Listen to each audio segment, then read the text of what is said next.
By beginning, we refer to Terrell and Krashen's stage of pre-production, or WIDA refers to this level as entering.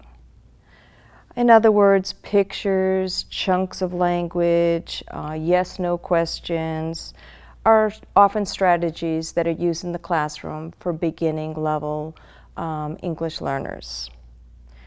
So my question to you is, what are 2 effective strategies to assist English learners with special needs at the beginning level of English proficiency? Well, one strategy that I would use in the classroom is modeling. It's a very easy, simple strategy to induce. Modeling is a scaffolding term, and it's used to help explain lessons by showing instead of telling. So instead of speaking in front of the classroom, you're showing the student exactly what you want. The end product needs to be shown first.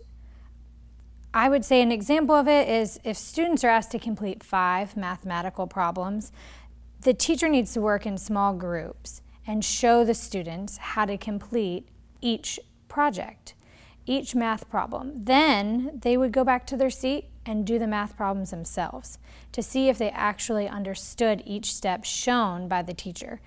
Small group setting is usually helpful for students that are EL and ESE. They need that more close-knit connection with the teacher, and they need to see the model one by one. Like I said, another strategy is small groups. Small groups would consist of 1 to 5 students. I would say if they're EL and ESE, 1 to 3 is a better ratio for that, but they can relate better with the teacher.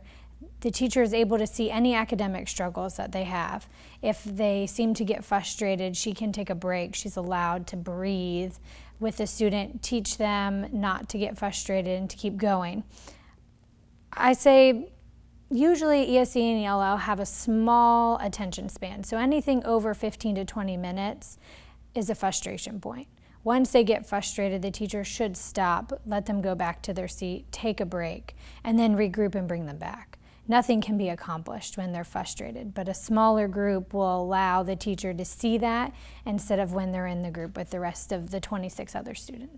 In both strategies, your small groups and modeling require minimal vocabulary for English learners, and at the same time, it seems to allow ESE students to participate in smaller environments. Yes, with the vocabulary, they're really learning from the teacher. So she is really giving the modeling and direct instruction to them.